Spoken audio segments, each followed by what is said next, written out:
Yeah, so, okay, this is basically the Jungle Book. I mean, if you're familiar with the story, you know the story. Mowgli is, an abandoned baby. He gets raised by wolves. He's not part of the wolf pack, but he's not exactly part of man's world either. And yet there are those who believe he can bridge the gap between man and the jungle and bring peace to both worlds. So, yeah, there it is. Basically, I was intrigued by the fact that the story behind the film is unfortunately a bit more interesting than the film itself in some sense, because this was originally supposed to come out in late 2016, but then Disney did their own live action adaptation of the Jungle Book, so it got pushed back to 2017, then 2018, and then eventually they just shunted it over to Netflix. This is directed by Andy Serkis, who obviously, if you know him, he's Gollum from Lord of the Rings and King Kong, and he did the new Planet of the Apes movies, and he's also directed. He did. I think he's done one other movie. I can't remember what it was called. I think it was called Breathe, and it was about the inventor, the man basically responsible for the invention of the artificial respirator that enabled, well, in this case, it was a polio victim to live outside an iron lung and actually exist in the world to an extent. I mean, he was in a wheelchair, but other than that. So yeah, I mean, it was intriguing enough, and you get a lot of the motion capture technology here. I mean, most of the cast is, or what you think of as characters is here. You obviously, you have Mowgli, you have Akela the wolf pack, you have Mowgli's adopted wolf parents, obviously Shere Khan, Kaa, who in this case they adhere much more to the original Kipling text, where Kaa is more of a chaotic neutral than an out and out villain. He's not in league with Shere Khan. Yeah, I think too a lot of the negativity towards this film, I can't say for all, but for the most part, a lot of the negativity to this film is, I think people were expecting something along the lines of the Disney one, either the animated or the live action adaptation. But no, there's none of that. There's no King Louie. That's a Disney creation, so he's not in this. Like I said, Kaa is more of a chaotic neutral. There are animals getting killed very brutally in this. This is not a family film, so maybe you don't. I would not recommend showing this to the kids. I've heard someone said it was too tame for adults. I wouldn't say that. I thought that there was a decent enough amount of action in this. There's some unique characterization in this. Baloo is not so much a fun-loving, goofy, carefree character like I think even in the original Kipling text he is. He's actually more like a drill sergeant. In fact, like the other animals, like Baloo, Bagheera, they're also kind of sort of part of the wolf pack to an extent. Like I said, King Louie is not in this because that's a Disney creation, but the Bannerlog, the Monkey People are in it as well. But they're more just in league of Shere Khan. There's not, like I said, there's no king character who's envious of Mowgli being a human. They do bring in some human characters as well.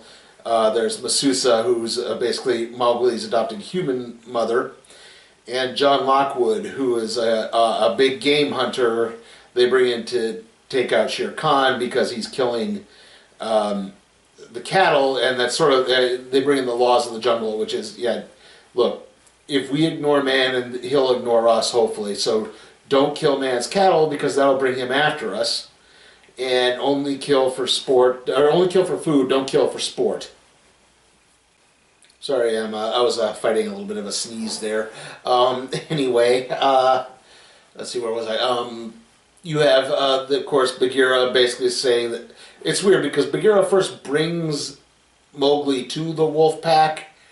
But then, after a while, he starts realizing Mowgli really belongs more with the humans. I should have left him with there.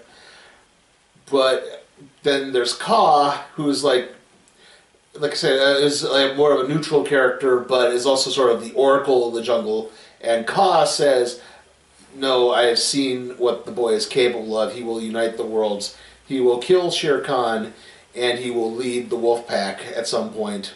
And basically Mowgli makes a promise that if he can't complete this run and join the wolf pack, then he'll go to the man village.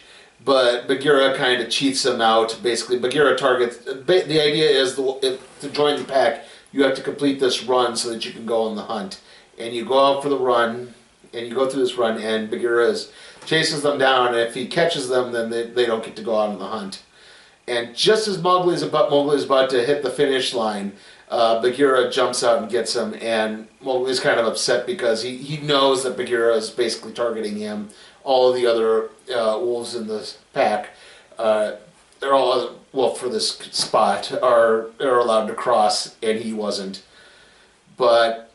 And this leads to conflict with Baloo and Bagheera because Baloo believes that the pack can keep Mowgli safe, but Bagheera sort of knows better. Eventually, Mowgli does wind up in the village, and it's there that he encounters John Lockwood, and the two sort of bond until he discovers that Lockwood hunts for sport. And Lockwood also killed a albino runt pup, a wolf pup named Boot, who was sort of Mowgli's friend. Also, Mowgli's age is kind of hard to tell in this. Like, I'm guessing he's supposed to be about 10. At least that's what that actor looks like. He looks to be about 10. I guess without going too far into the plot details, I will say one more thing. Obviously, there's the big confrontation at the end. He does kill Shere Khan. He also kills Lockwood because, like I said, he discovers Lockwood hunts for sport. He meets an elephant named Hathi who had a tusk blown off by the hunter's gun. And he basically directs Hathi to Lockwood, and Lockwood gets trampled by elephants. And I do kind of like this. It adheres a bit more to the Kipling text, because that's always been the part that sort of intrigues me more, which is, the story actually doesn't end with Mowgli just going back to the human village. So, yeah, I do kind of like that we actually get more of a complete narrative in this one, instead of it just ending with Mowgli scaring off Shere Khan with fire. But, like I said, the funny thing is, I'd also say the film's pacing is not good. There's times it feels like the film left too much in, there's times that the film felt like it took too much out. Like, again, there's not enough dwelling on the debating between Baloo and Bagheera that you would think. Like, again, Baloo's not the fun-loving character that he's usually depicted as. He's more like a drill sergeant. And again, because Baloo feels like a really underdeveloped character. Again, the monkey people thing really doesn't add too much, as they just catch Mowgli and bring him before Shere Khan again. There's a few too much interaction between Mowgli and Shere Khan early on too, because there's a point where Khan is drinking from a pond that Mowgli happened to be swimming in, and he sees Mowgli through the water. I mean, it's a cool visual and everything, but it's like, yeah, that didn't really go anywhere. So yeah, like I said, and then there's other points where it's just like, it feels like to just get to the dang point. Like, Mowgli, catches, as like I said, he winds up in this village, and you see him not being treated well, and then you see him bonding with Lockwood, and then it's like, okay, he's going to discover this, but he needs to discover, and it's like, okay, I know he's going to discover this, and it keeps like, kind of, all you see is like Lockwood sitting down drinking, promising that he'll kill the tiger that he's been hired to kill, and that's about it. It's like, get to the dang point, get to the dark revelation, because you know it's coming. And also, I mentioned the albino wolf pup, Boot. You could tell, like, that character's just cannon fodder. Like, that character exists for the sole purpose of being killed. I hope somewhere in all this rambling I've had some things that made sense, but I don't think the critic, like I said, I do think the critics were maybe a little too harsh on this. Like, maybe they were expecting more of a family film, but this was rated PG-13, so I don't know how much of this they were expecting. That being said, it's not as bad as the critics say, but it's not spectacular by any stretch of the imagination. I'm going to give Mowgli, Legend of the Jungle, sorry. I keep getting mixed titles. It's either I'm going to give this a C, by the way. Sorry. Yeah, I'm giving it a C. I got mixed up with the title. Like, I think at one point I called it Mowgli Lord of the Jungle. It's like, no, it's Mowgli Legend of the Jungle. Okay. Next movie review is going to be Replicas. That should hopefully be out on Friday. After that, it's going to be the Random Trade review on The Flash, Secret of Barry Allen. Got a lot to cover in that. I've got it scripted. I just need to shoot the video and get the scans and record the audio and get all that done. So that'll hopefully be up on Sunday, though it might be later Sunday than usual. See you all next time.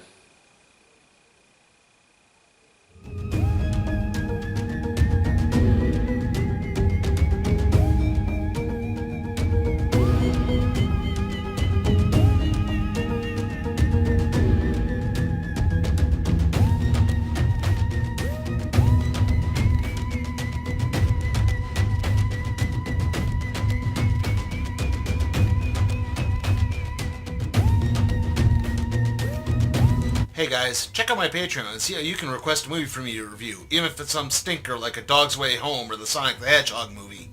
Also, if you like what you see, give the video a like, share, subscribe, and don't forget to ring that notification bell.